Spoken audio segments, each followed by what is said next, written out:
Welcome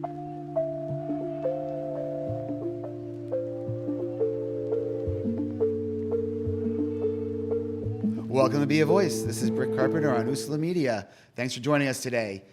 You know, a lot of my show is focused on just peeling layers back and, humanizing a person, because usually when we see a person and we see them on social media or we see them in the media, or we just see them sometimes in the roles that they play in their life, such as their jobs, we just see like one dimension or a two-dimension really person. There's really not a well-rounded three-dimension that you find to people. And it's interesting because, prior to going into recovery, most of my life was spent as a two-dimensional person because I was a person that everybody wanted me to be when I was in active addiction. I always played the role of somebody else, not the role of who Britt James Carpenter was or is. And I became somebody that they wanted me to be and that I really wasn't. And it was even more interesting because when I went into recovery, I found out that recovery was all about becoming yourself and finding yourself and your journey to being who you are and a better person. And I also found out that it was also playing a role and expectations of other people expected you to be now that you're in recovery. There is no difference of being in recovery than there is somebody who is in active addiction or somebody who is just a casual substance use user, whether it's alcohol or whether it's marijuana or whether it's cocaine, whatever the case may be. At the end of the day, we're all the same. We're all human. And people tend to forget that. And people put certain people on pedestals based upon the fact that that's where they are in life and that's the person that they want them to be. I am a good example of that. When I went into recovery, I really didn't know anybody, but all of a sudden, because of social media, you get catapulted. You get boosted into a spotlight sort of role. And, whether you like it or not, and a lot of times you like it up front because it's like, wow, look at the spotlight's on me and I'm somebody and, I can use my voice for good. And that's where you have to remember, if you can use it for good, it's not really, a negative thing to be in the spotlight. But when you all of a sudden have to be that person that you don't want to be anymore, that's very difficult. And it's also very hard to bounce back from because now you have to completely fight the stigma of who you became. And the reason I'm saying all this is because I'm really stoked that I'm able to sit here today with my guest and good friend who has experienced all I just talked about and more. And I am really excited to peel some layers back and show that human side at the end of the day of who this person really is. Because I think what happens is people tend to forget that regardless of what you see on TV or what you see on social media, we're all the same. And today my guest is one of those persons. And hi, Brooke. Hi, Britt. How are you? I'm great. I feel like I'm on Super Soul Sunday. You should be. You should feel like that because you know what? You deserve that. Thank you. I know it's relaxing. I lived in a bus for a minute and didn't have a sofa, so I really appreciate sofas. Yeah, we'll get to that later in the show. Well, Brooke Feldman is who is sitting here with me today, and she has been a longtime friend, supporter of myself and the Philly Unknown Project, and she's also been a longtime advocate in the city and nationwide, actually. Yeah. I really can't limit it to just Philadelphia. Because you have been, you are, you switched some gears, but, I know who you are, and there's a lot of people out there that think they know who you are, but, who is Brooke Feldman? Wow. It's funny because when I was listening to you talk about us being told who we're supposed to be in recovery. We're told who we're supposed to be from the second we enter this world. Mm-hmm. And for a lot of us, that's what led to using drugs to really cope with that. What it's like to live in a world where being yourself isn't really acceptable and you have to conform in order to fit in, which, all of us have this part of us that wants to fit in. And so we're told who we're supposed to be. And we're told using drugs is definitely not who you're supposed to be. Dare. Yeah, Dare. I was in the Dare play. I was actually the star of the Dare play. No way. You out of all people? I was. That's hysterical. I was even the Dare token child. I was a Dare poster child in 5th grade, and I think I started smoking weed in 6th grade. Because the DARE program told you where to buy it. It was that dog. It was the dog, that McGruff, the crime dog. But, in all seriousness, I would talk, whenever asked to speak, about the role that growing up in the 90s with the DARE program had when it comes to how I thought about people use drugs, how I thought about how we're supposed to be, and how I thought about how we're supposed to handle addiction. Because while I was the star of the DARE play, growing up in Northeast Philly, my mom was a person who was using drugs, living in Kensington, a sex worker, and somebody who was exactly the person that, the police officers would come up in my classroom talking about. And they never talked about people like my mom in the way that we talk about people today. And they certainly weren't showing pictures of people who looked like my mom either. So while I would think of my mom as a white woman in Kensington, the pictures I would see that the DARE program would bring in happened to be all black men smoking crack. Of course. So that was what the 90s era was. And I learned that people who use drugs are bad people, doing bad things, who need punishment. And Isn't that funny? They teach you that if you use drugs, you're not a good person. Right off the bat. Yeah. I can't wrap my head around that, because now all of a sudden they're just putting that stigma out there that if you use drugs, you're not a good person. Yeah. So what does that mean about alcohol? We'll talk about that later. But anyway, for you to say that, it just blows my mind. Yeah, I mean, and so for me, I would always think about my mom when I heard about people who use drugs, or when I saw Nancy Reagan on TV, just say no. When I would see that commercial, that really freaked me out as a kid. This is your brain on drugs, and it was a scrambled egg, and it really made me not want Sunny Side Up. Or I learned it from your dad. Does that to your brain? And you know what? And all of it was ineffective, steering me away from using drugs, like most people will do at some point in their life. Most people, non-problematically, can do cocaine, while in college, or party sometimes, do whatever it is. Most people are able to use drugs without developing substance use disorder. People like me, you, and my mom are not in that category, Britt. No. Can you tell the people about your nose? Can we pause there for a second? Sure, if I have to. Before we started, Brooke and I were talking about our deviated septums and how not ours. About my deviated septum, the one that I have, that I had a surgery for, and mine was not just normal. Mine was an S shape. So So when Britt did coke, he had to shake his head. When I used to do coke, I used to have to tilt to the side and pull extra hard, almost like the Roto-Rooter commercial. But anyway, thank you for this isn't about me, Brooke. This I learned something today that they didn't teach us in the DARE program, because had I learned that could happen to your nose, I might have stayed away from coke. That sounds scary. They should have told us that. I'm not quite sure if I learned that if I would have stayed away from it. Yeah, that's true. No matter how much they told me to stay away from it, there was something inside of me that couldn't. Exactly, yeah. And there's something inside of some of us that can't, and then there's something inside of all of us that most likely won't. Like, we know most likely people are going to try some drug at some point, and it's actually part of being a human being on this planet since back with indigenous people using peyote. This isn't a new thing.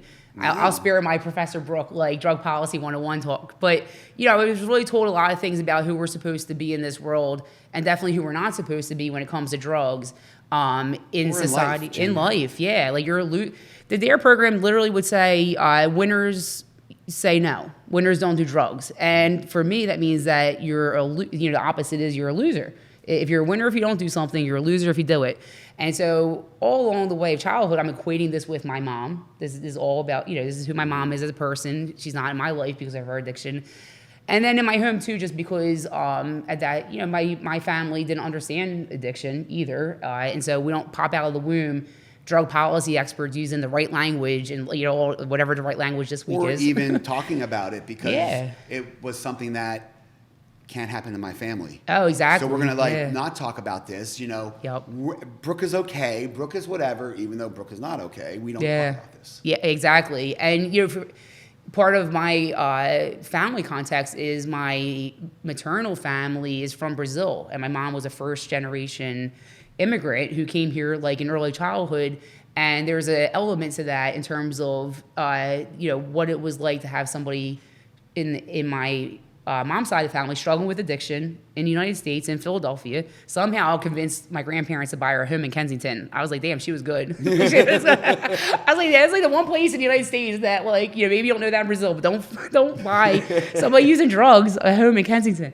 But they didn't know better, so there was a lot. Had a home in Kensington. Yes. Your grandparents bought her a home there? They did, yeah, trying to help her. And you lived with her No, there? I grew up with my father and stepmom due to my mom's addiction. Yeah. So she was out of my life, and she was this person who uses drugs out here that I'm being taught all these things about what that means. And I also struggled to understand why my mom would choose to use drugs over being a mom, because it always was presented as a choice. It didn't become this like thing we have no choice over until lately. This isn't a choice. Yeah, we'll get to that. Yeah. Really? Yes, that just blows my mind. I don't want to choose. You know, we have to get. I think that again, when we're told how we're supposed to talk about things, sometimes we're afraid to speak our truth because it isn't the popular narrative. It isn't the status quo way of talking about things. It isn't what the cool kids are saying. But I know my truth, and for every single person that in my 17 years of working with people who use drugs, and then my entire life being a person who used drugs before that, and around people who use drugs, is for every single one of us, it is a choice. I mean, we can't act like people don't have a choice because their brain becomes diseased by putting poison into their body. Like, yeah, the brain gets jacked up, and it's a very difficult choice. It's a very difficult choice for me to not eat French fries sometimes when I want French fries, or to go do something that voice like, Brooke, you know you shouldn't do it, but I'm like, but that feels so good, and I go and do it anyway. I mean, we all have that part of us, and but it's a choice, and for me it was a choice. I chose to enter recovery. I chose not to kill myself a year and a half ago when I wanted to, and I choose every day to show up and make the choices I do. You know, some good, and then some, you know, ones that I look back and I'm like, oh, bad choice. So you started using when you were 14? I was like 13, yeah. And it started with marijuana?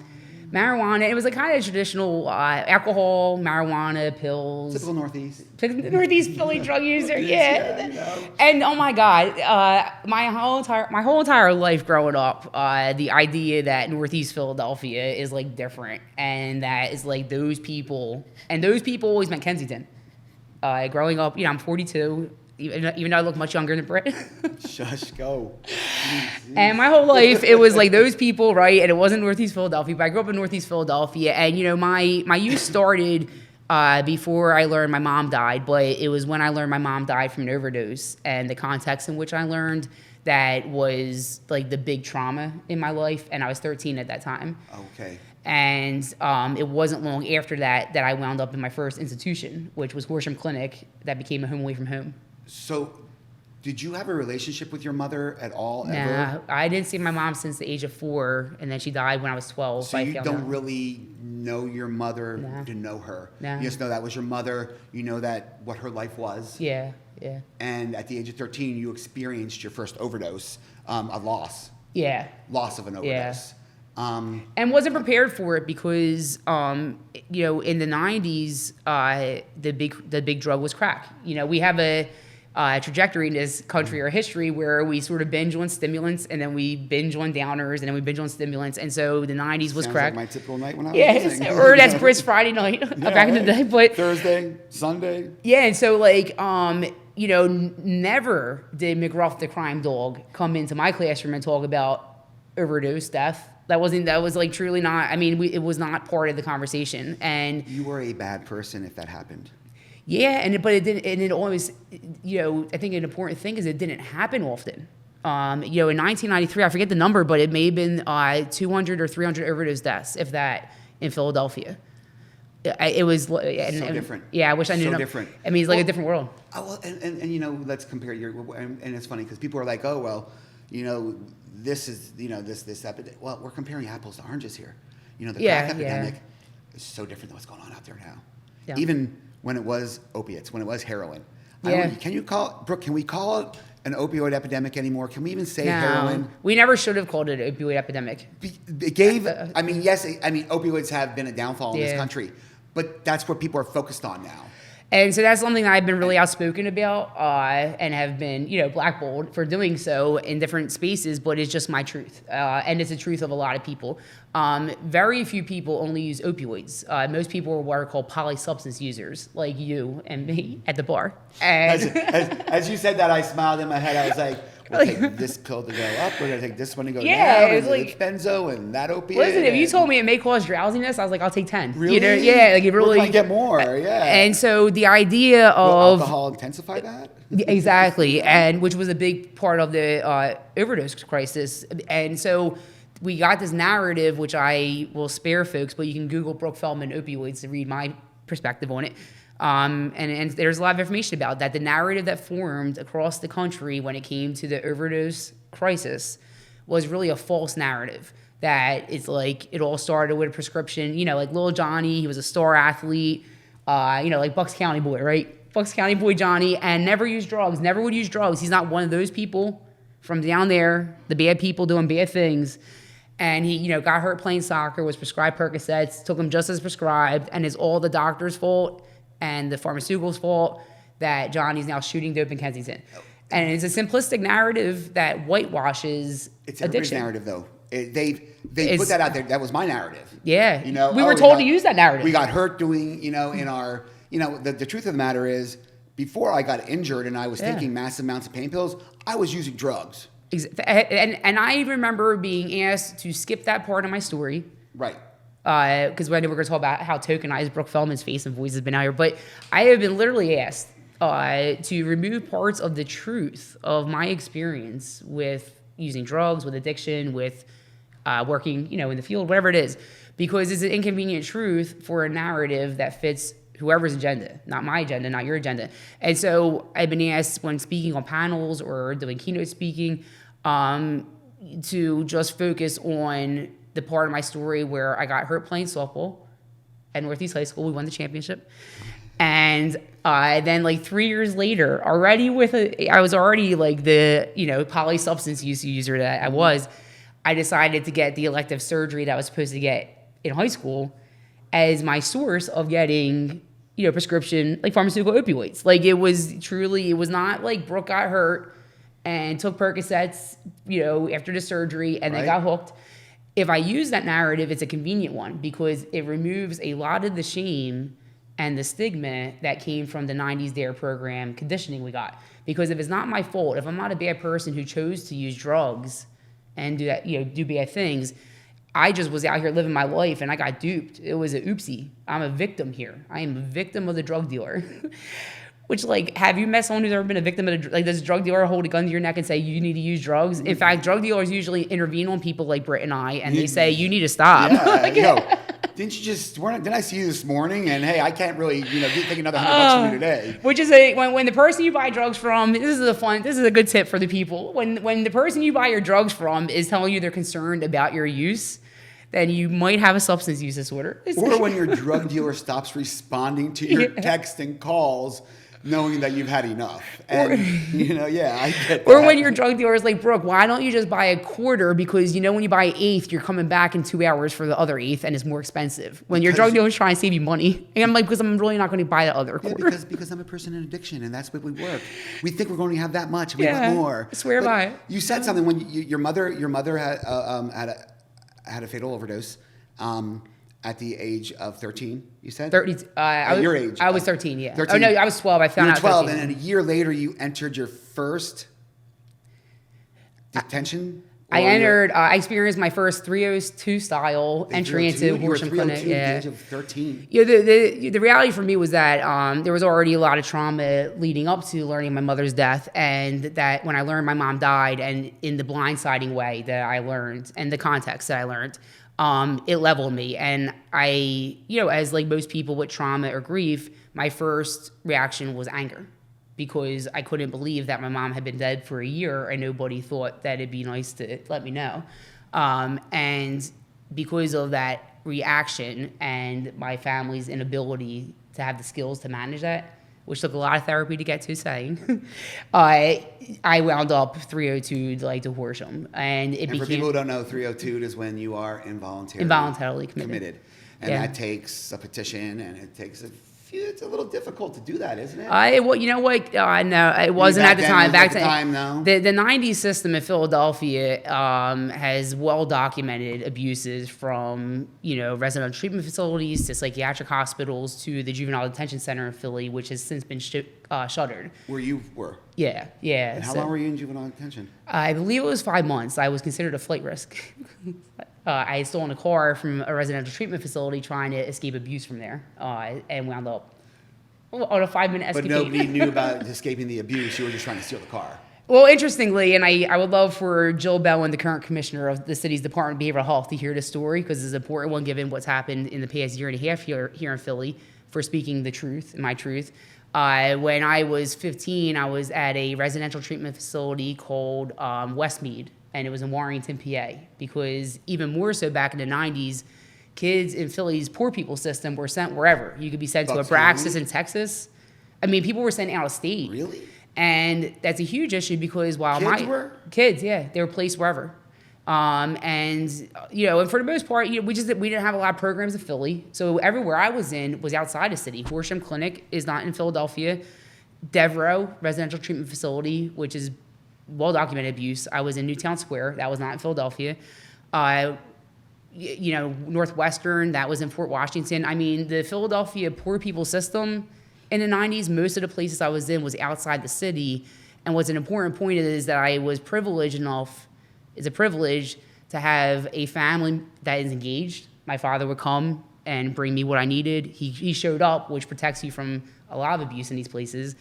And also had a car to come visit because it's not easy to get to Horsham Clinic or Devereaux. Definitely hard to get to Texas on SEPTA. And what happens for a lot of kids in the system that I saw in front of my eyes from 13 to 17, in and out, is that those who didn't have family members who came for whatever reason, because they had none, or they didn't have the ability to get there, or they were just so super toxic that it was like, please stay away. Right. Those are the kids that experienced the worst abuses because they had nobody to tell about. Yeah. And I'm going to interject there. It's funny because one of my very first jobs out of college was working for, back then it was called Wiley House. I don't know that one. It's called Kids Peace nowadays. Okay, yeah, Kids Peace. I know it's called Kids Peace. Yeah. And I worked for what was called the Community Treatment Program. Okay. It was a CTP. It was one of the first model programs that were taking the kids and mainstreaming them into public schools again. Yeah, conditioning them to be socially acceptable enough to be, yeah. Right. And it's funny you're saying this now because back then I was only 21, 22, and I didn't really think about it because there I was going to the bar every night, smoking and blowing lines while I was working with these kids. Doing your polysubstance use. Not understanding why on weekends some of them were going home and some of them were staying and not thinking about it, so now that that's sort of just I mean, I've spoken, I both experience horrific abuse in the system in every kind of way you can experience abuse and witness abuse in the system as a kid. It's so traumatic. Yeah, and really, that's where, for me, I'm someone who, when I'm in therapy, I'm talking about the trauma experience in the places that were supposed to help me. That's my greatest trauma besides lost my mom. But, for a lot of young people in the system, I was usually the only white girl in a lot of places I was in, especially Youth Study Center, the Juvenile Detention Center. And a lot of kids didn't have family members who were engaged, and a lot of those kids were seen as bad kids who needed punishment versus me, who was seen as a troubled kid who needed help. Rehabilitation. So you were 13 years old. Your mother had overdosed and passed. You were traumatized by this. Not just that, you were 302'd, involuntary committed, into these places that were supposed to help you and end up causing more abuse and trauma on you. Well, I was labeled, I think I've gotten every diagnosis. I would say the oppositional defiant disorder probably does fit, but there's good reason for that. But I think I was labeled bipolar disorder at 13 and put on lithium. What kind of meds did they give you? Oh man, meds that are discontinued because they've been proven harmful for adults. Lithium, I remember that. Lithium, Depakote, Thorazine, Haldol, Sorrental. It got to the point when I was asked what medications I was on. I was like, can I just tell you what I wasn't on yet? Truly, as a kid, because I learned that was more effective than having to go through the list of what I had been on. It's interesting, too, as a kid, too, that you learn these medications.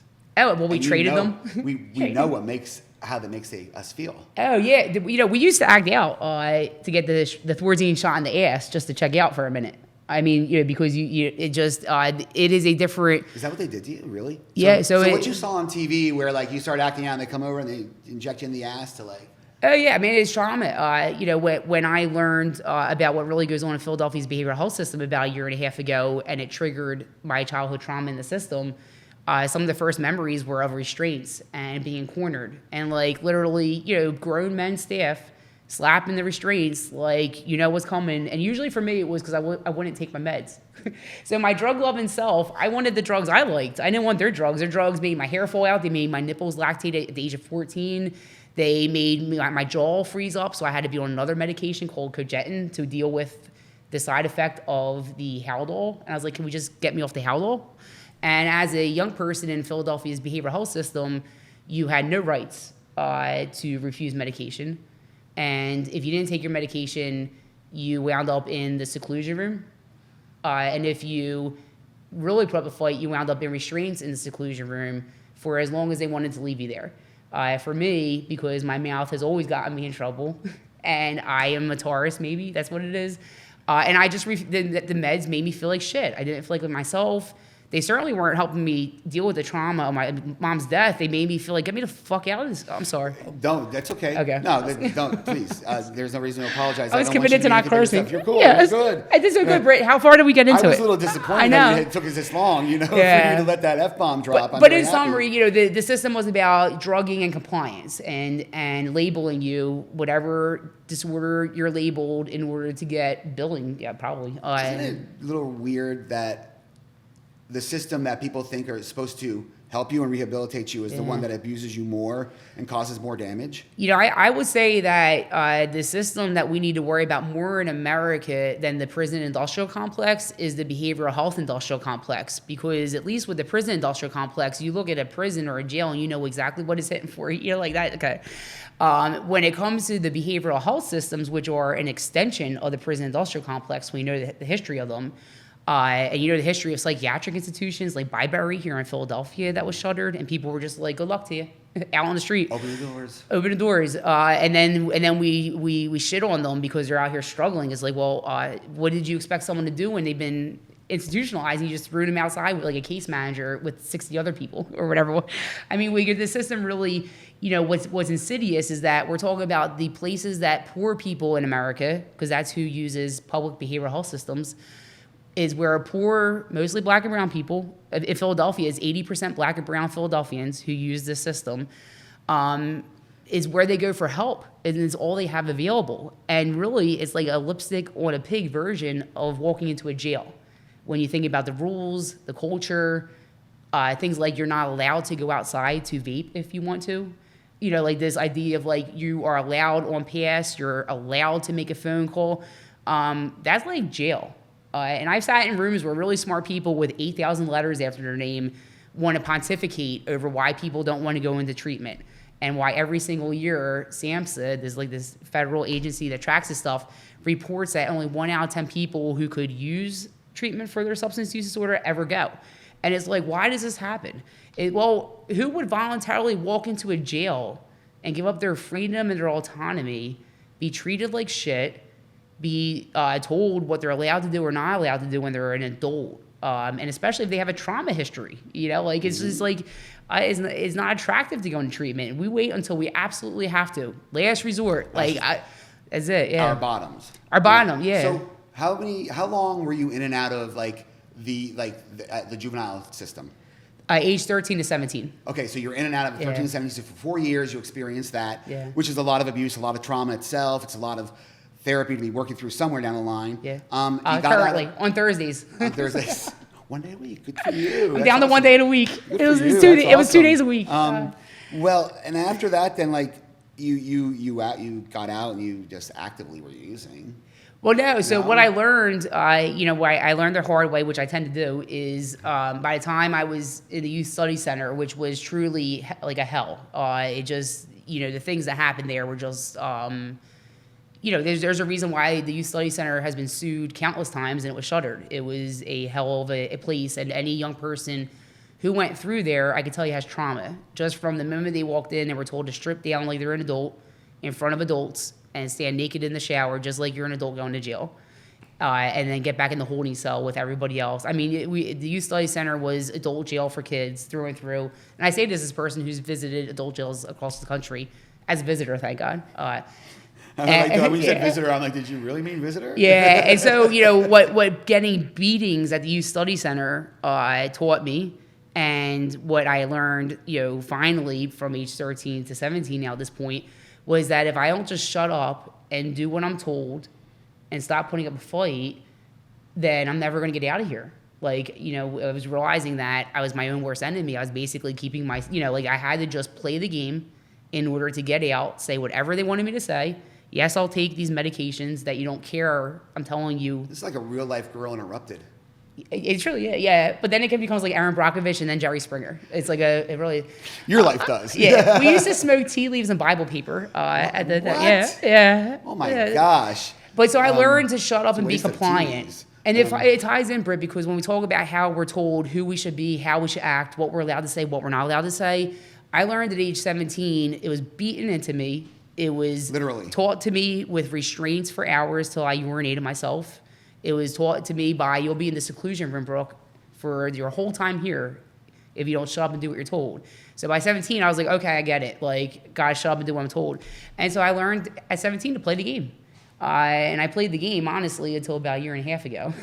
And the game is you shut up and you say what you're supposed to say and you do what people want you to do. You become a chameleon, almost. So that way you're safe and you can have your freedom, which is what the hell I cared about by 17. Just get me out of here. I'll do whatever.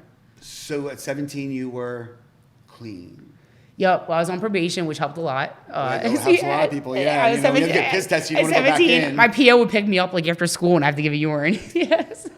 So at 17, I ended up going back to high school. I had to fight for the right to go to high school. I wanted to play basketball and softball. That was why I wanted to go back to high school. And you did win and graduate? I got a basketball scholarship by some miracle, and we won the softball championships. And my senior year was like a comeback year, and it was really, I kind of stuffed it all down. And I was like, I'm just going to do what I'm told. Oh, so what you did really, you just masked all that trauma. Just masked it. You threw yourself into being a new person. I learned, person. listen, the places that I was sent for help taught me to shut the fuck up. It was so much and easier. Push it down. Yeah. So much easier to be somebody that everybody else wanted you to be. Yeah, just be the model client. So at 17, you did this clean and sober, this whole 180 turnaround. Yeah. You became this comeback story of Northeast Philadelphia. Brooke Feldman, comeback story. First time. Sweater vest wearing Brooke Feldman. I didn't wear a sweater vest yet. At 17, I wore basketball shorts. Yeah, but it's fun. Hey, I bet you if you could wear a sweater vest with basketball shorts, you would. I would have rocked that. And you would have rocked it well. But imagine, I wasn't even capable of making a decision about what being pigeonholed into that identity would mean for me. And it had real life implications. So being pigeonholed at 17 into this superstar athlete who was a troubled kid and makes a comeback for the paper, resulted in the Chestnut Hill College coach, who was looking at me for a 4-year scholarship, deciding that they didn't want to do that and they wanted to see me get through a 2-year college first before they gave it to me. I will say that they should thank the Northeast Times newspaper, because I made it a semester through that 2-year college before I found the 3 people that smoked PCP on campus, and decided to do that before psychology class and basketball practice, and that didn't work out too well. Psychology class, maybe. Basketball practice, yeah, I would be sitting in class high, and I tried to run, I think we're not allowed to call them suicides anymore, I was told. So don't cancel me. I forget what the name is. But really? Yeah, you're not supposed to call them. I don't know. There's a new name for them. If there's a caller, what do you call suicide? I know. What would you call them? It felt like suicide. Look that up, guys. What do you call this now? What are we? We? Can't do what suicides is? On the court to lapse. So Britt and I do not get canceled for today's show. What can we call suicides? And just blur me out. So we had to run suicides for basketball. Funny thing is, and in my mind, because I know stigma, I didn't even think of it when you said it like that. I went right to sports. Yeah. Because we did them in basketball. We did them, I'm somebody who has attempted and thought about suicide, and I never thought about running suicides as I really did that, but I get it. Yeah. I get it too. Yeah, so whatever it's called, I threw up while doing so and was obviously high, and the coach didn't offer any support or resources, and I understand he too, like my family, just didn't know, and offered me the ultimatum of get it together or you're off the team.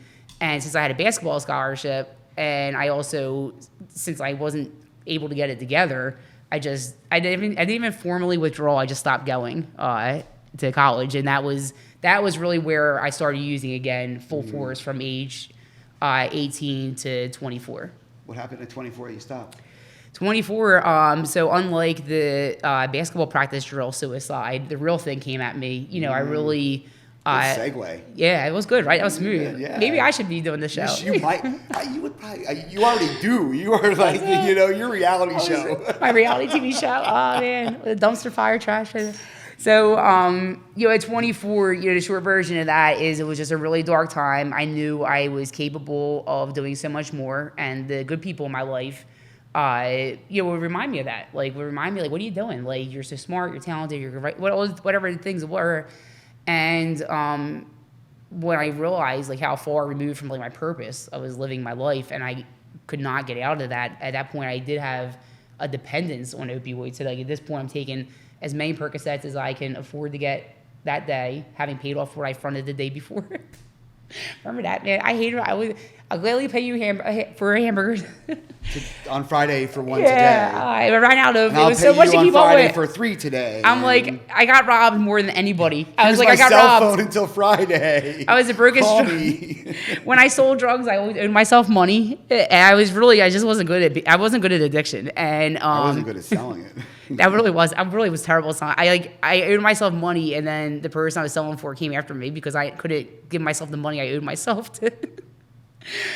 So thank God Brooke doesn't live that life anymore. But for me, the truth is that I wanted to just end my life, and I had a partner at a time who was insulin dependent, diabetic, and I would just sit there and just debate each morning, do I go through this rigmarole all over again of this life that just feels like hell, or do I just end it? And my truth, sometimes people pleasing comes in handy, or our trauma comes in handy. I didn't want to hurt anybody else. What stopped me from killing myself every time is not wanting to hurt other people by it. And I couldn't imagine doing that with my ex at the time, who already resented being insulin dependent diabetic, and I just I couldn't do that. So I sought outpatient treatment, and it took a lot after my experience from 13 to 17 being abused by people with titles such as doctor, mental health tech. And abused in all aspects. All aspects. So to go back to the system, to get back on Medicaid, and to offer myself up to the system, it just was it really took a lot. And so that's how dark it was for me to do. And I went to outpatient therapy, and that's where I tried the whole I'm going to stop tomorrow thing. I'm going to stop tomorrow for a couple months. I don't know how long it lasted. And then it just became so clear to me that what I was doing wasn't working. I wasn't getting anywhere. I was showing up high to therapy. I truly was probably saved by having a therapist who really practiced harm reduction before harm reduction was the sexy cool kid topic, and who met me where I was at, who understood I have trauma. No, I don't want to go to an NA meeting. I was forced to go in a van when I was 13, and creepy guys would mess with my roommate. It really... there was trauma attached to everything from 12-step meetings to treatment, because I had trauma in 12-step meetings and treatment as a kid. And this therapist, his name, Sean Brenda, I love him. We ended up working together down the line. We became colleagues. So he saw a hot mess Brooke who showed up on coke without a deviated septum to go to Episcopal Hospital in a cab in a snowstorm. Was it an S-shape, though? Was it S-shape? Yeah, it was a pretty cool experience. Yeah, I went from, I was Sean's client to his colleague. That's pretty cool. Yeah, and I wound up in Episcopal Hospital, which, my God, it was just as bad then in 2004, I guess, as it is now, and that was the start of my journey. And 2004. Yeah, so 2004 I started, and I wound up at a great, the only program in Philadelphia that I would feel confident when Kathy Wellbanks was the director to send a woman to, which was Interim House in Germantown or Mount Airy. It was the Interim House. And I got myself enmeshed, as Jada Pinkett Smith would say, in 2 rehab romances at the same time, because that's how I do. And I ended up getting kicked out. Go bigger. Go not yeah, home. I was told I had to leave, or I was getting transferred somewhere else, and I left, and I used, and that lasted a hot mess, month of a summer. It was June 2005 at that point, and I wound up at Girard Medical Center. I was at friend's hospital. At that point, I was like in and out, like just trying to Man, find you somewhere. all the luxury places, didn't you? Yeah, I've done the tour. There's not many places in Philadelphia I haven't personally been in, and there's probably nowhere, unless it's newer, that I haven't been in some capacity. But I wound up at the end at a recovery house that was called Fresh Start at the time, at Frankfurt and Cambria in Kensington. I was like, why are they sending me to Kensington for recovery? I couldn't believe it. I thought it was a setup. I couldn't. I was like, who goes to Kensington to get clean? It makes no sense. Especially I associate Kensington with like my mom using, it made no sense. And we were literally on Frankfurt Avenue where I could look out the bay window and see all the fun activity that our kids see in Kensington today. Yeah. And it really, for some people, they would never be able to find recovery in an environment where you can like literally like roll out the door and get whatever you want. Relapse in a heartbeat. Yeah. But for me, it just was a perfect mix of, I guess, where I was at, my desperation. I was willing to do whatever it took. Whatever it was, it worked for me. And I was there 9 months. I wanted to leave after 9 minutes. And I was there 9 months. Wow, you grew some roots. Yeah. I didn't want to, and it's so funny. A lot of us, most people I've met, a lot of us will talk about how when we can't wait to leave, and then it's time when they open the door, you're like, no. Oh my gosh, where am I going to go? I would come eat dinner at Fresh Start. I hated those bitches living with them. And then I would come eat dinner when I was going. They're like, Brooke, you got to move on with your life at this point. Like, get out I think that's why they offered me a job. They offered me a job maybe because I just was there so damn much that they were like, let's just pay her. Yeah, so then I went back there to work. That's how I entered the field. I went back to Fresh Start at 25 with a year of recovery. Hot mess, Brooke. Went back there to work and was put in charge of running this recovery house. With all I had was a year of experience in recovery to behind my. It's really interesting though. Like you could laugh about it and think to yourself, "What the hell were they thinking?" Yeah. But like, what were they thinking? Because that takes a lot of respect for somebody that after a year of being, in recovery and the hot mess that you were for all the years prior to say, "Hey, you know what, Brooke? We believe in you." I don't know yet. I'm still working through it in therapy. My whole life in different settings, I've always been like given more responsibility than I felt like I definitely not that, like I didn't want that level of responsibility. I also didn't understand why I was being given it. Even as the house mom, I was the youngest person in the house at Fresh Start Recovery House, one of like 2 white girls in the house, and the director made me the house mom, which is the house snitch. The house mom in a recovery house setting is a house snitch. You're supposed to tell on if someone deviates to go see their baby daddy when you're on your way to a meeting, if they went to the store and got themselves a little Debbie's when they're not supposed to. Like, truly, the house mother, I know people who've done the Philly, and I hated it. I just I wasn't there to be the surveillance snitch, and I was always jammed up. I remember I went to the Wedge for outpatient. The Wedge South is where I did IOP, and there was a Dunkin' Donuts on the corner. And meanwhile, at the Wedge South, and this probably still happens to this day, people would have sex in you got pizza every day. So the Wedge would give you pizza after like group. And I swear to God, so many people I know had sex and some pizza at the Wedge, like after group. So the idea that we can't go to Dunkin' Donuts because we're going to get in some kind of trouble was like silly, because you could buy drugs and, have sex and then eat a slice of pizza with some Pepsi afterwards and then go back home to the recovery house. But we weren't allowed to go to Dunkin' Donuts. And all people wanted was like a damn cup of coffee from Dunkin' Donuts, especially. Wow, that was nothing like my IOP, that's for sure. Yeah, the Wedge was off the hook. Well, they never gave us, the stories from the Wedge. They never gave us pizza, and definitely never the Wedge had gave sex. us pizza. I love the pizza at the Wedge. Wherever they ordered it from was really good. But so we weren't, so I'm the house snitch, the house mother, and Brooke, tell us if anybody leaves the Wedge to go somewhere. Okay, thanks, team. Got it. Said we all go off to the Wedge, and somebody wants coffee. And I'm supposed to come back and tell on them. Like, what kind of environment? Again, why don't people go into these places, right? Here's 24-year-old Brooke, who's in the role of I have to tell on people who aren't following the rules. I was like, and this is where I have a problem. I mean, especially having a recovery house myself, that I'm in charge of. There are rules, and the rules are there because the rules, and that's what you want. You want to govern people, and but in essence, it's really not supposed to be rules. It's supposed to be accountability. It's supposed to be structured guidelines to live your life and I hate to use this, that normal people are living, and it's not even normal people, as people that are in recovery, people that are Yeah. not using drugs, people that are functioning on a daily basis or doing, and that's the Yeah. skills. But they don't teach us these skills, Brooke. They don't teach us this in treatment. Yeah. They don't teach us this in IOP, life skills.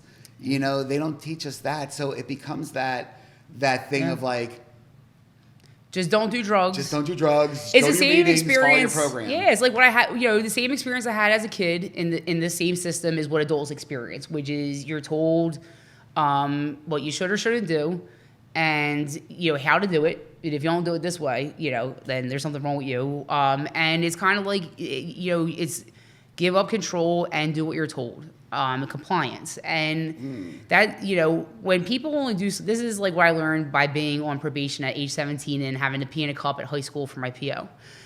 The second, like, I think it was like that night that I was off probation and didn't have to pee in that cup anymore.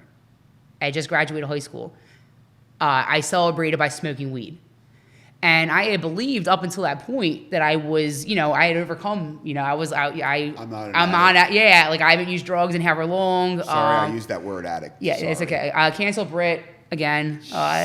But you know, like I believed like I wasn't an addict. I never believed I was an addict. I was told I had to stand up in a meeting and say I was an addict at 13, and I stood up Unless and I said, you're in an AA meeting, you can't say that. yeah, it's crazy. I mean, really, the fact that we have kids being put on a van to go to a 12-step meeting with adults that's unsupervised, that is a mutual aid setting. And I know what some of my friends have done out here in this world, and we don't want kids unsupervised around them.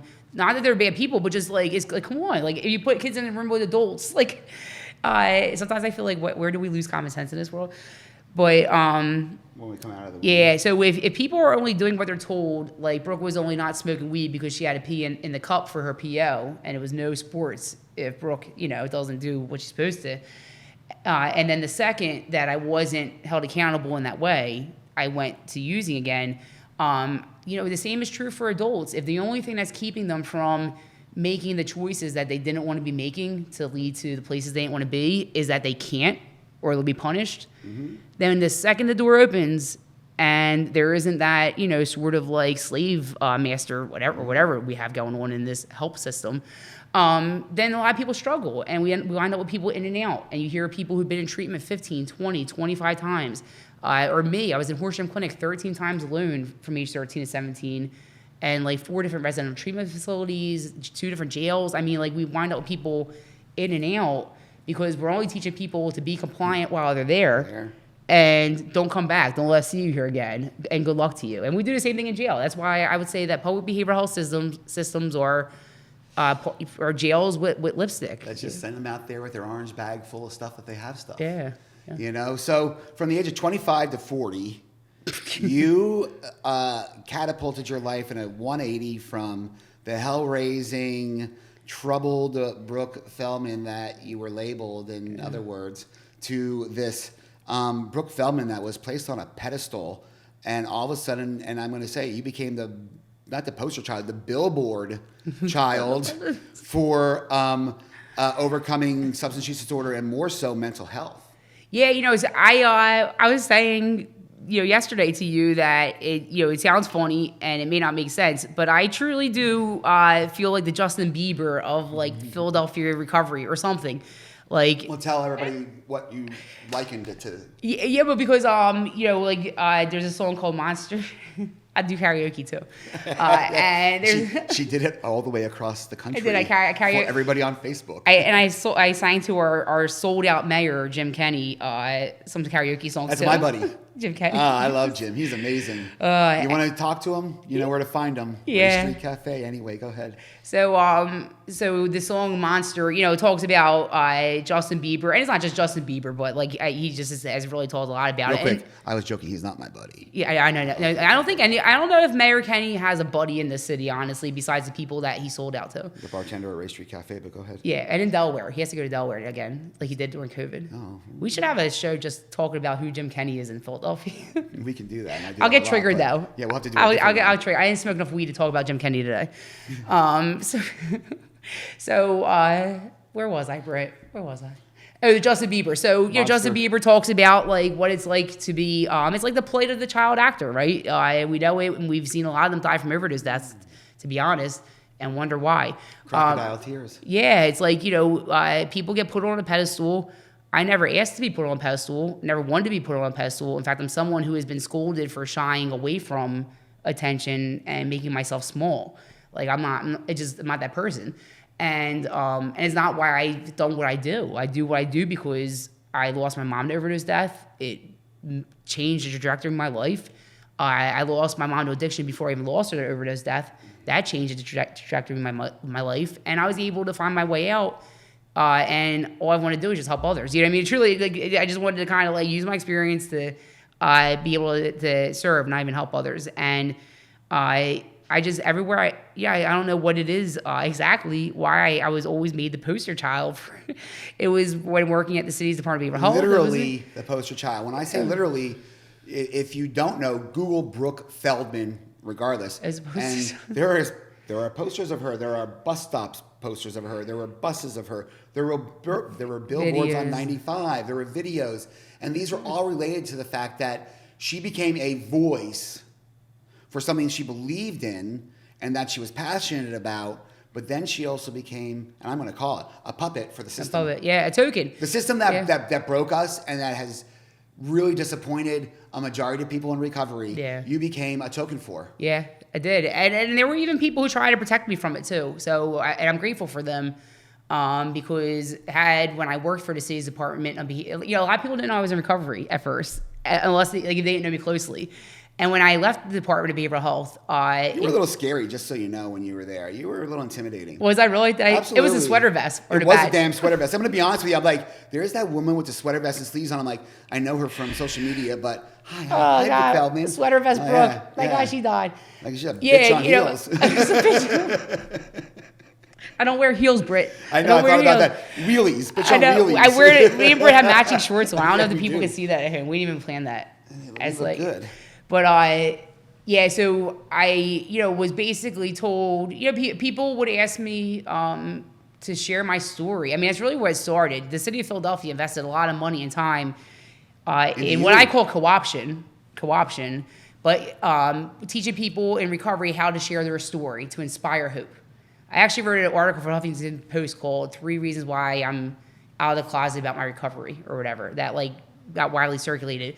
And I bought into it. I drank that Kool-Aid. I was like, yeah, like I'll share my story to inspire others. But that's it though. You bought into it and drank the Kool-Aid because you wanted to inspire others. You wanted to share your story, and you wanted to reach and touch others. You wanted people to know that you didn't come from this poverty-stricken area. You didn't come from this overly privileged area. You came from a normal middle-class, blue-collared area, and this is where your life is, and this is who you become. You thought you were doing the right thing. Yeah. I mean, it was literally like the city offered trainings for people in recovery for us, in 2000. I entered recovery in 2005, and that happens to coincide when a former commissioner, Dr. Arthur Evans, who's now at the American Psychological Association, where he came to Philadelphia and took over Philadelphia's behavioral health system, and he brought in an energy that engaged people in recovery, where it was all of a sudden the behavioral health system wants to hear from the people,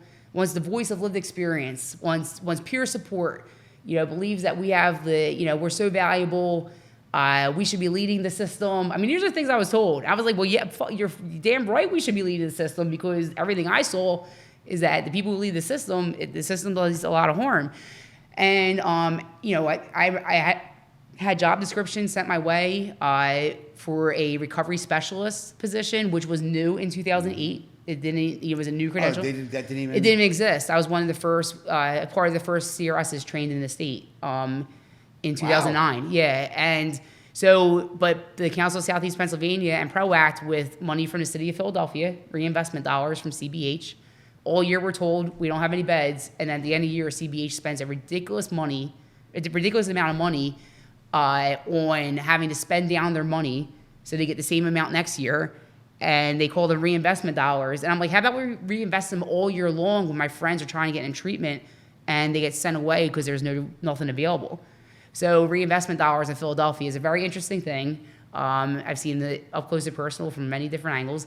And Philadelphia used these reinvestment dollars in 2008 to open up the Philadelphia Recovery Community Center. And I just happened to have gotten a job description. I was working at a women with children treatment facility at the time. I stayed sick the whole time. I learned I don't want to work with kids there. It's like, get me out with these kids. That's why I stopped teaching. Oh my God, the kids, I would be on the elevator. I'm like, get away from me. There was like 40 kids in that program. Lines. Genesis 2 is at Gerard, Broad and Gerard. And so I saw this description, this job description. Gerard, that's a Kentucky Fried Chicken and McDonald's. Oh. They closed it now, yeah. Yeah, they did. I remember. I mean, the number of places I've been in or worked in that were shuttered. It's really interesting you're because... like, why? Well, something's going off. We have to keep closing them. What you're talking about here and what you're saying is like the city, with the lack solicited, of a better word, solicited, groomed. I use the word co-opted in the end. I like that. Yeah, because what that end up growing into is co-option of people with lived experience into the very system but that you did it for so many years. Yeah, I'm Why? slow. I'm smart but slow. Well, I mean, did you believe in it? I believed in it. Oh my God, I really you had did. to for that many years. So it's embarrassing to say this because anyone who knows me, a lot of people think they know me, but like not a lot of people know me, and I'm glad that you mentioned that. Like people would ask for a selfie and act like they knew me because they read an article I wrote, and it was again like I felt like Justin Bieber. Was me. Yeah, I was like, what? I was like, the first time someone who I never met, I was somewhere in the country, and they were like, oh my God, Brooke Feldman, can I get a selfie? I was like, what the fuck? I mean, I never felt comfortable with it. Yeah, I don't know. I didn't smoke for 10 years. I didn't start smoking until I did this smoking ban trauma. But yeah, so I remember the first time I was asked for a selfie, and so many things happened. Like I was asked to speak different things, and I just got put on a pedestal of being this person in recovery. And I really believed in what I was hearing. I believed that the people most impacted should be informing what we do. I believed in not having people with PhDs who don't know what it's like to be a person using drugs in Kensington making decisions. I was like, oh, that's tell great. them how to live their lives. Yeah, and so I mean, lived experience. It sounded. I mean, when the city put out new practice guidelines for how to provide treatment in a recovery-oriented way, where we meet people where they're at, we treat people with respect and dignity. It's all about transparency. I truly did. I swear, Britt, I believe that. I believed in it. Like when I was up there talking about it, I believed in it. When I ran around the city to treatment providers, helping them implement these new practice guidelines, I believed in it. There was a newfound appreciation for the role of family members and engaging family members into the recovery process and engaging family members instead of trying to shut them up when they're advocating for what their family needs. It was like, hey, we should listen to these people. And so, yeah, it sounded great, and I believed in it. I bought into it. I drank the Kool-Aid, and I worked, for the city's Department of Behavioral Health. And it was while I was working there that I saw that what I had swallowed wasn't necessarily real. Took the wrong pill. Yeah, I took the wrong pill. Took the wrong pill. And I was like, oh my God, I'll never make change here. I basically got to be a Stepford wife. I have to say the right thing, and I got toed the line. I was told so many times. I mean, anyone who's worked in a bureaucracy has heard your job is to make your boss look good. And so my job was always to make Arthur Evans look good in Philadelphia as part of that team. I was part of the Arthur Evans PR team. And that included my face and voice being used for videos to talk about how amazing the system is. And we would skip the part of Brooke's childhood where I experienced how unamazing the system is. And it would be like, our system is recovery-oriented. Yeah, and then I was paid well, Britt, to run around the country talking about how amazing Philadelphia's behavioral health system is. And to get other cities and states from Texas to Florida to Georgia. I mean, I've been all over the country saying what we're doing in Philadelphia is amazing. You should do it here too, which was paid for. The right way. Yeah, and this all comes from this was something that came from the federal government, SAMHSA on down through Philadelphia. Philadelphia has been used as a guinea pig site for everything as mom. Created here. Yeah, and so allowed to be created here. Yeah. And, to make a long story short, I think I woke up slowly over time and I started taking my power back and I started saying no when it was clear that I was being used to deliver an agenda that wasn't my own. What do you think that was? Because I'm gonna say it. I'm gonna come out and say it straightforward. You were a puppet. Yeah. You were a puppet, and that's cool. We are puppets to an extent in certain aspects. I was like, that's pretty, yeah. We are. In certain roles, we have to play. And I've been taught to do that to survive. I mean, that's where my trauma comes in. It's like I had to play the game to survive. Because if I didn't, I would be locked up. Back in the system. Exactly. The system that brought me here. Yeah. So you were this puppet. and I know there's no ever clear defining aha moment because Chris Dreisbeck. I know my aha moment. What was your aha moment that said, you know what, this is it? I am not that person anymore. Where's that switch? Yeah, so the first switch happened when I had been convinced that I needed to have a master's degree to have a voice in the system. So the same system that told me that what is most important is people with lived experience, and that your experience as a person who used drugs and found recovery, or your experience as a person who, lives with a mental health challenge and found recovery, that's what qualifies you. That you're the expert that we want to listen to. I mean, it's literally what the city of Philadelphia said for like 15 years here, and you can go on to the Department of Behavioral Health website and see it. And then once I was there, I was told, shut up and take minutes. You're not allowed to talk. You know what I mean? I was like the runt. I was like the grunt. I had to I get the donuts for the meetings at DBH for most of my time there. I learned so much though. I learned that when you're someone's bitch, you learn the most. Just shut up and be that bitch sometimes. Because I was seen in some places, with the leadership at the Department of Behavioral Health as just a person in recovery. I was just a peer. I was just a person with lived experience, and they didn't account for that. I'm pretty smart, and I'm a survivor. And that I know this carceral system better than probably all of them who worked there at the time, because none of them were even from Philly. I just would just shut up and listen. So I got to go, for instance, when I worked for the city's Department of Behavioral Health, the Commissioner Arthur Evans did listening sessions because he cared so much what everybody thought and wanted to, not do whatever he wants, but he wanted to listen to the people. I bought into that. I loved Arthur Evans. I was like, that's great. And so I got to, which I thought was a great opportunity. I learned so much. I followed him around for like a week while, he went around and asked all 900 people that worked for the city's Department of Behavioral Health at the time, who wanted to participate, what feedback they had for him. What can we do better? What can we do different? So by being his minutes bitch, by being his bitch to kind of just jot down notes, not to offer my thoughts, because I was like, yeah, you're damn right, people. I wanted to talk. I just shut up.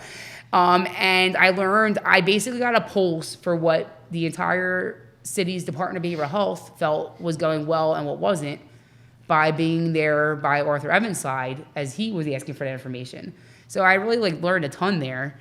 And just started seeing through the bullshit. And when I tried to bring the bullshit to people like Arthur Evans and say, hey, this is what's happening, this dog and pony show, I don't know if you believe that this is how things are going, because I know you're here in the office and not out there. But when we say that we have treatment on demand, I don't know if you understand that we don't.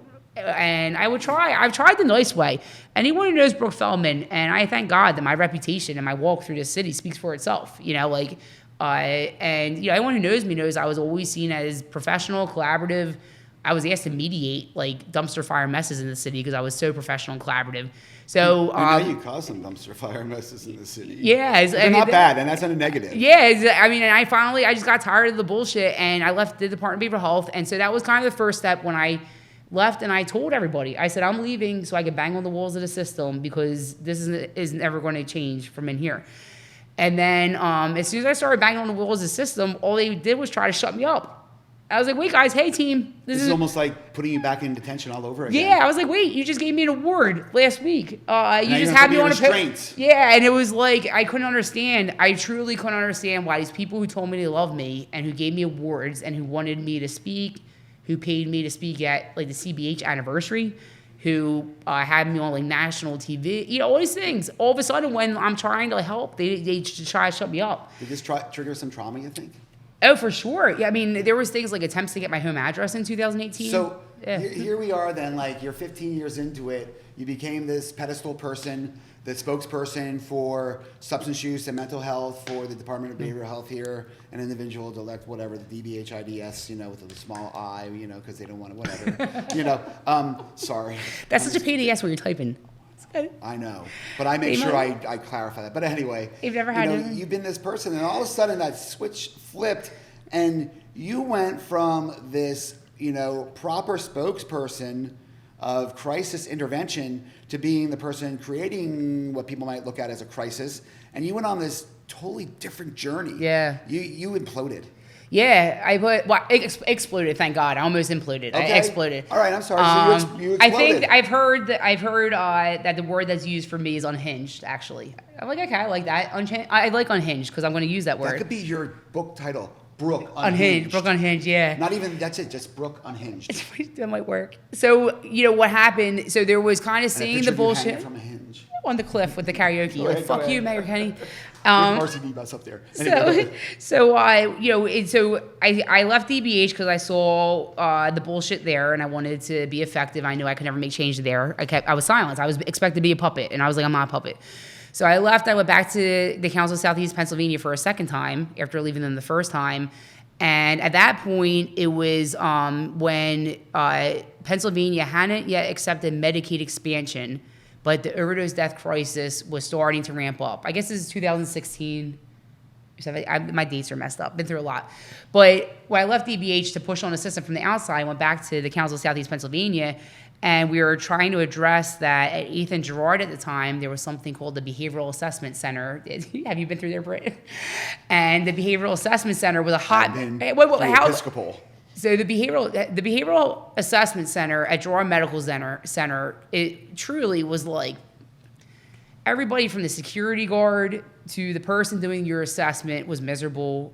It was just people laying on the floors, and it was where everybody had to go for an assessment to go into treatment. Episcopal, the crisis response centers were never supposed to be assessment points for substance use disorders. They're supposed to be mental health crisis centers. CRCs have taken a whole new meaning here in our city.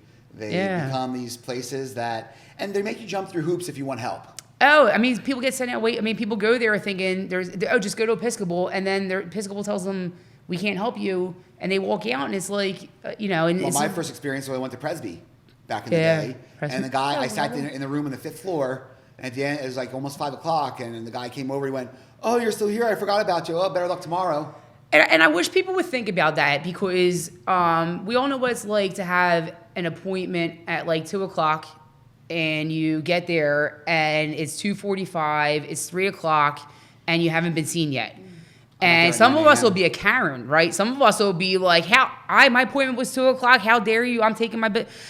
But what we expect poor people in Philadelphia to endure in order to get help is like inhumane. Who would sit anywhere in discomfort for 8 hours only to be told come back tomorrow and not be discouraged? Better luck tomorrow. Better luck tomorrow. You may not come back tomorrow. The same thing might happen. And so we had people who were going to the Behavioral Assessment Center, 8th and Girard, whatever year this was, sitting there all day, going through withdrawal. Like it was just a mess there, leaving, overdosing, and dying. And a group of us said this is unacceptable. And we organized a coalition called the Philadelphia Access Collaborative, like overnight, and I created a website. So I definitely have learned that, like I am like a wrecking ball, and I'm working on therapy, like kind of. I go hard, and if I'm passionate about something, and so we created a coalition, and we collected surveys asking people what their experience was like seeking treatment in Philadelphia. I think this was 2016, and oh my God, we got over 100 surveys, Britt, of people's experience, which is the same to this day. The usual. Anybody who knows what's like seeking treatment here knows how hard it is. And when the press got word of what we were doing, they contacted me to do an interview. Of course. I had not asked for permission in this carceral prison with lipstick from the executive director of the Council of Southeastern Pennsylvania named Bev Haverly yet. I was doing this as Brooke Feldman on my own time outside of work, in addition to my job and being in school full time and field placement, because that's how I rolled. And I think I was playing softball at the time too. And go big or go home. I didn't think I had to ask Bev permission for advocating for people in my city to not die when she lives in Bucks County. And I never heard of this woman. It had nothing to do with that. It had the fact that you were part of their system. It was it's like as if this idea that because we work for someone, they own us. I wish we would think more critically about what that sounds like, because that sounds like slavery to me. And I'm not a slave. I'm here to, you get the money, so I'm working. And you do, there's certain professional etiquette. But the fact was, I did not need to ask Bev Haverly permission for a group of advocates to organize. There was like 6 different organizations: Angels in Motion, Operation Safe. There was a bunch of us that organized, and it wasn't one person getting the credit. And that's a huge issue in our behavioral health system. Everybody wants to be like the hero and get the credit. And when the press reached out, I did know that as a slave to the council of Southeastern Pennsylvania, I had to ask for permission to talk to the press, because a huge issue we have in Philadelphia with the behavioral health system is if you work for a treatment provider, you are not allowed to talk to the press. And it's like that with most employers, right? There's communications policies. But we end up with a system that lacks daylight. People are terrified. People have been fired over liking my Facebook post. I mean, it's just like, it's crazy. So people are afraid to use their voice. And yeah, I can tell you, I'm going on. I asked Brooke to tell me why I started going on. I mean, I'm thinking about something when you said something before, and I want to really just like lay into you on it. And I want to ask you because it's you and it's cool. You were like, you mentioned that you were like a wrecking ball. Yeah. So a year and a half ago, you became a wrecking ball. Yeah, a year and a half ago. I'm not using that negatively, just so you know. No, I'm not saying it. I own it proudly. Everything about you and your life just became upside down. Yeah. You went on this mission that you're still on to be this voice for a totally different part of the system. Well, you know what? It's funny because I'm still the same me. It's just that I'm not sugarcoating it, and I'm being more like how a white guy would be in addressing an issue. In my experience, I'm being assertive. I'm using language. It's been meant to attract attention, because the truth is, as someone who spent 17 years of doing things the right way here in Philadelphia and won awards. I was the commencement speaker for my class at Penn. I've accomplished all the things that one can accomplish doing things the right way. And I can tell you that having worked in every sort of lane one can work in the system, I've done advocacy, I've done treatment, I've done recovery support, I've done harm reduction, I've done recovery housing, I've done consulting, and I've done systems work. And I've been in the system. So I have a very full view of the system. And I also understand social change theory because I paid a lot of money to go to Penn. And what I know is that the system is never going to change. The system is going to fight to stay how it is. It's how systems work. And that doing things the nice way and the politically correct way and the professional way and the don't upset anybody way, I watched overdose death get worse basically every year since I've entered into a line of work that looks at reducing overdose death. So that the context is that a year and a half ago, I learned that essentially, CBH offers us up as lab rats to whoever they decide to without even asking for our permission to test out all kinds of things on our system to see what works and what doesn't. And after being in Kensington for COVID, after getting COVID and almost dying, because I'm a wrecking ball in every way. So I didn't just get COVID and get sniffles. Go big or go home. I got COVID and got double pneumonia and hospitalized and was down and out for a month. I truly almost died in Kensington with COVID. That was the very beginning of it. Yeah. I was like early. I run out ahead of the pack, and I'm a wrecking ball. So I was one of the first people I knew to get COVID. And it was scary. I mean, I was not, that truly scared me. It was the first time I stopped and said, wait a minute. Why do I put all these other people's lives ahead of my own? So that was important for me to look at because I almost died. There was an aha moment. Yeah, there was. COVID really changed a lot.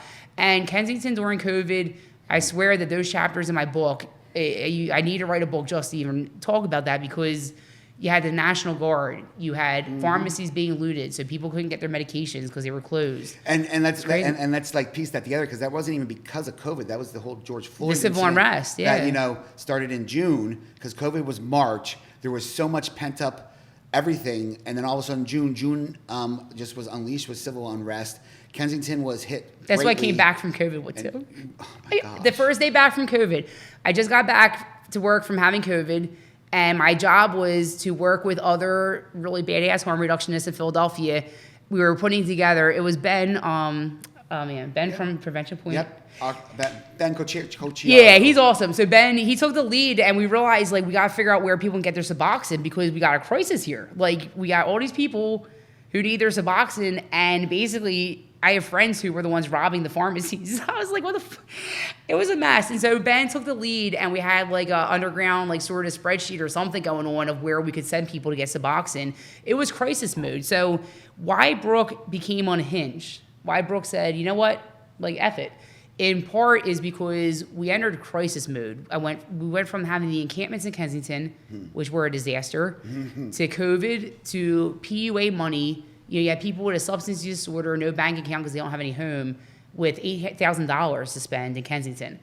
And it just, that money ignited, it just changed the economy in Kensington, and it changed the environment. And so that was going on. And I realized like that the people who are supposed to be helping, the people, like we wait for like the cavalry to come. Everyone thinks like, I guess the government's going to come save the day, or we were waiting for someone to come rescue us. And I increasingly realized nobody's coming to rescue us. Like we're dying out here. And so I became louder and more assertive in my voice, like because to match the crisis that we're in. I never became desensitized to the point of the ambivalence that I see about Kensington. Maybe it's because my mom lived there, because my mom was the person walking up and down the Ave in Kensington, maybe because I grew up going there, maybe because I found recovery there. Whatever it is, it never was okay for me that Kensington has been allowed to become what it became, worse and worse each year.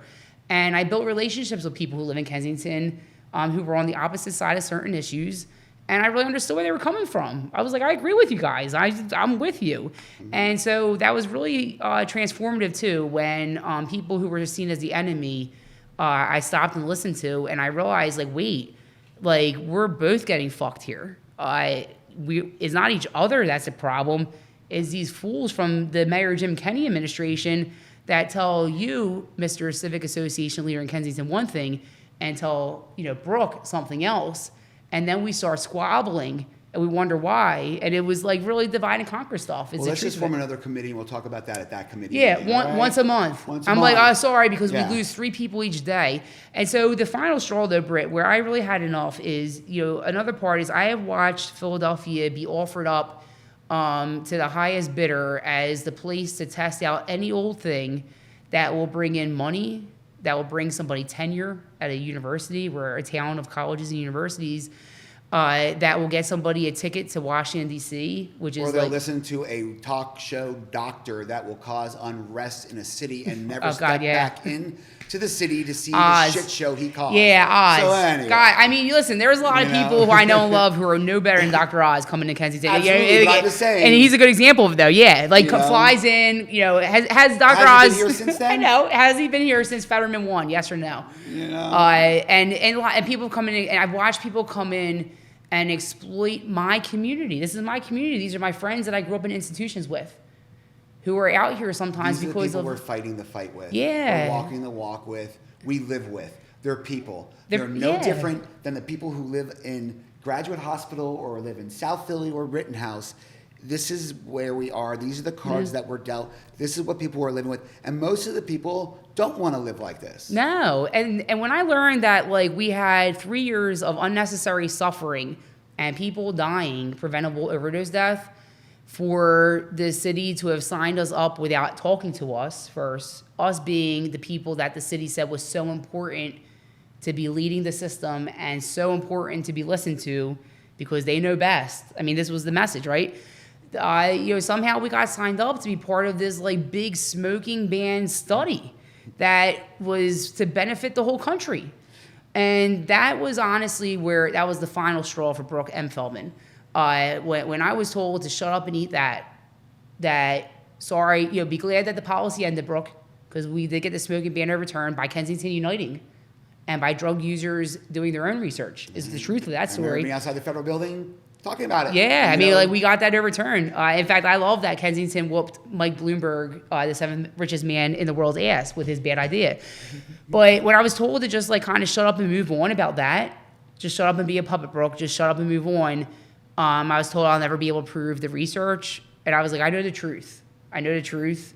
And even if there's workarounds, let somebody sue me. I know the truth. Like, when I found out, Britt, that we were essentially lab rats out here, and that it's like whoever wants to run up in Philadelphia and do whatever, see how it goes, and then leave, gets to do that, that triggered my childhood trauma.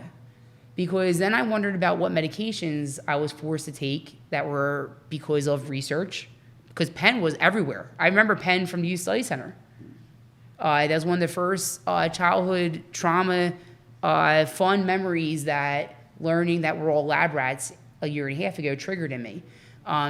Is that I thought about my first gynecologist visit ever in my life before I knew what a gynecologist was, which was at the Youth Study Center. and why a juvenile detention center needs to be studying mostly young black girls' vaginas without consent. I don't know that anybody asked my dad for consent for, you know what I mean? Like, and it was done in a way that I would say felt just like sexual assault when that happened in institute. I mean, it really was like, so when you experience what I've experienced in institutions and you've been beaten and left in restraints and seclusion rooms and drugged, and your roommate provided oral sex for Newport 100s for you to smoke afterwards, then when you learn that we're all just one big sort of pilot, you know, come in Philly, try what you want and leave, for me, it personally just triggered childhood trauma that I didn't know was still in there. A lot of things I didn't remember had happened. That's how trauma worked. And then professionally, or Brooke activism or whatever, that was the moment where Brooke took a stand.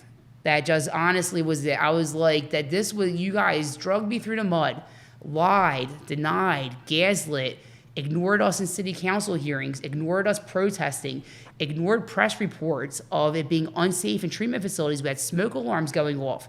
We had people smoke. I mean, it became a nightmare for everybody, but people were afraid to say anything because look what happened to me. I don't blame them, you know, like, and that was it, Britt. It was just a perfect sort of storm or whatever of, you know, I'm somebody who has done things that I am ashamed of or was ashamed of for a cigarette in an institution, because that's the culture. I mean, the commodity in carceral settings is cigarettes or drugs or a cell phone. Cell phone's a big deal too.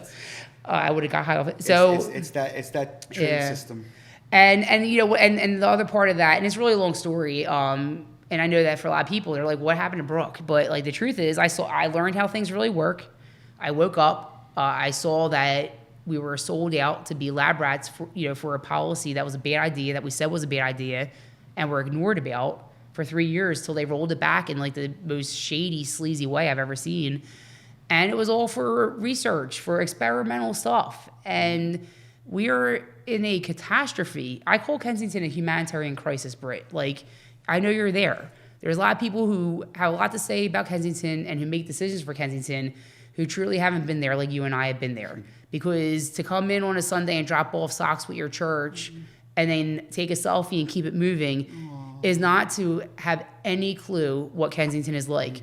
To come in for a press conference and the dog and pony show like former Governor Tom Wolf did, photo op, and then roll out with your security is not to experience Kensington, which coincidentally, the last time Governor Wolf was here where I saw him, we had an overdose death down the block in Allegheny from where he was standing. And probably, it's just like people who don't know what it's like in Kensington have a lot of people who made a lot of decisions. A man named Devin Reeves, who came in and caused a lot of harm, literally never spent time in Kensington, but made decisions. He was who was asked, what should we do in Kensington? And that's exactly the opposite of what the city of Philadelphia sold me for as the Kool-Aid, right? You want to listen to people most impacted.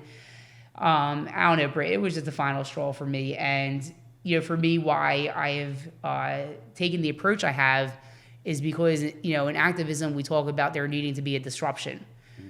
And, you know, I just happen to have been put on a platform and a pedestal everywhere I went, including by the actors involved in the smoking ban study. And I feel like that's your bad if you were dumb enough to put me on your video, knowing that I was the person you tried to shut up for all these years. And I just found myself in a position where I had a lot of money being thrown at me to be quiet, which I never thought would happen to me. I felt like Sandra Bullock in like... And it was money to do what I thought had been my dream, to start a statewide, you know, to do advocacy. I got like tons of money, more money than I ever thought I'd make in my life, to start an organization and do what I go into school to do and to do what I worked my whole life to do. And but in the end, it required me selling out. It ended up coming from the same place that the smoking ban came from. And I learned a lot of grace, humility, and forgiveness along the way. I really have. Love that. Because I had to look at times I've been complicit in my life, times that I was silent when I wanted to speak out, times where I kept my mouth shut because I couldn't lose my job, because if I lost my job, then I couldn't pay for my stepdaughter's braces. You know, like there's like things, you know, it's a deeply personal journey we're all on, and I learned a lot of humility along the way. And I went from being angry, I would say enraged, to the point that I hated this world over the people who sold our community out, to really understanding that one, is not my job to determine who's righteous and who's not. My job is just to speak my truth as I feel called to do it and live my life and be my authentic self. And that most people do have the best intentions. I think most people with the smoking ban, it sounded great. They drank the Kool-Aid. I think there's good in most people. I just think most people don't use it for their advantage or their power that they should. Yeah. And it's hard sometimes. So how is Brooke doing now? You doing all right? So Brooke's trying to finish the job and heal still. So, why the smoking ban? Do you think that's ever going to happen, like a final That was healing? ongoing. Yeah, forever. May I ask this question? Are you using substances at this point in time of your life again? Yeah. So it's funny because I told you yesterday how I heard all kinds of rumors. I really am like Justin Bieber. I heard that I'm on meth. I heard once that I was dead. You have great teeth for being on meth. I know. I'm sorry. That was probably that was true. Meth messes your teeth off. Think about that. I know, but I don't want people to be like, oh, Britt, that's not what I said it for. Yeah, so one thing I've been very open about, and as a poster child for recovery, I never pretended to be perfect. This idea, people have treated me as if I'm not human, as if I'm a caricature. The way I've been treated at times has failed to see and honor my humanity, and that I'm someone who's pretty real. I don't pretend to be perfect. So you're not using meth? I'm not using meth. Using coke? I'm not going to go through the list again. So what I found was weed. So weed. So I actually have my vape. I don't know if I can. So can I be like Martha Stewart? Can I smoke weed on the show? I don't care. Okay, so this is my oh my God, it's a dream come true. This is for all the videos that I had to do for DBH that I didn't want to do, where they had me on video crying. This may be my last show, guys. So when I had trauma triggered and I was a hot mess, and it might have started before. I practiced abstinence for the longest because I was told that's what I was supposed to do. So I think for the first 14, 15 years of my recovery, no alcohol, it was just abstinence. I was that one. And then I never had a problem with alcohol. And after debating it in therapy and talking to our people and knowing people who drank alcohol non-problematically, I had a very well thought out plan. And I tried alcohol for the first time maybe 4 years ago. I don't know. And it was such a letdown. I was like, oh my God, this is it. So alcohol I use recreationally, I never had a problematic relationship with it. And I think we need to talk about that. I have a problematic relationship when it comes to opioids, and so I haven't used those in recovery your way. Yeah. It's more about keeping people alive nowadays than it is about keeping them, I hate the word clean. It's about keeping them sober. I never had a problem with alcohol. Everybody else had a problem when I drank, but nobody I did, So it's whatever's going to work for you to keep you alive, keep you where you're at. Yep. And I wish I could sit here and talk to you for hours. We're going to have a part 2 and a part 3 to this because did I do good though? Did you do good? Holy heck. I couldn't. I was so people probably thought I was on meth because if someone doesn't understand PTSD, then they can't understand what I was living with while still trying to pass off this organization that I was charged with creating, so that way there could still be this organization, but I could speak my truth. While in therapy and in the woods trying to deal with I forgot, I didn't even know these things happened to me when I was a kid. So it was really a lot, but I can understand maybe why the meth thing happened. But I found cannabis and psychedelics to be hugely helpful in my healing. And I look forward to writing about that. Let's face it, they're powerful in these plants people talk about. They talk about the psychopsilocybin, whatever, and the dosing and the microdosing and that there's power in that. It's a whole different show for us too. But I'm glad you found it. Psychedelics special. I really am glad that you're able to talk about that and be that voice because the world needs more Brookes. It really does. It needs more people who are going to speak their truth, who are going to find their truth. Yeah. It takes a while to find your truth. It took me all these years. What the hell? People That's she what called me old yesterday because of my hair. So here we go. But honestly, Britt, more than anything, the smoking ban, I don't want to see this rolled out across the country and hurt other people like it hurt us in Philadelphia, and that's what currently the attempt has been. But more than anything, I swear I hope that people will use their own voice more. Even if their voice is the opposite of mine. Truly, I hope that by being the change and leading by example, and showing what disruption looks like. And it's ugly and it's uncomfortable. But that we need more people to do this. Like, we need more people to stop being puppets, to stop being slaves to their employer and be like, yes, master, I won't say anything. When you see people being killed, I will never be quiet, Britt. And I know you won't either. Those of us who do this from the heart, not to make a name or a buck. How dare any of us, if we see something causing harm to our community, stay silent? Like, truly, because we have people dying at a historic rate. This is a catastrophe. This isn't like just, who gets the best job type stuff. This is, we are losing our friends and family at an increasing record rate that is preventable. And so what I hope people will do is to use their own voice authentically, and be willing to take a risk and take a stand so we can prevent some of these preventable deaths. I'm not going to stand here and be quiet. And believe me, I did not ask for this calling. If I could lay low and just be on the beach. But we all are called to different things. And this is just me trying to do, whatever. And I do hope more people use their voice. We need it. And that's a really great place, because that's why I call my show BeAVoice, and that's why I have people like you on here, because I want to humanize people and utilize their voice for what they believe in, because it doesn't matter if you and I, basically you and I shouldn't agree, because if you and I agree, one of us would be useless. Yeah, exactly. We just need to respect each other's opinions and what we are a voice for. Yeah. And Brooke, like I said, I wish I had more time to sit here forever, but you will be back and we will talk some more about this. And I'm so glad you're doing well and using your voice, and don't stop using it, and don't ever be a puppet for somebody else, pull your own strings, and I appreciate you being here. Thank you so much. Thank you. I love you. You I have love a you great too. attitude, great heart. Thank you. Thank you.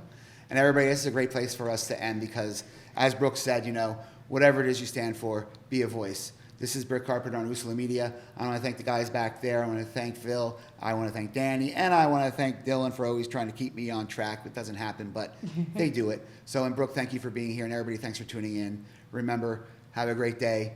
Be kind to everybody. And be yourself. Talk to you soon.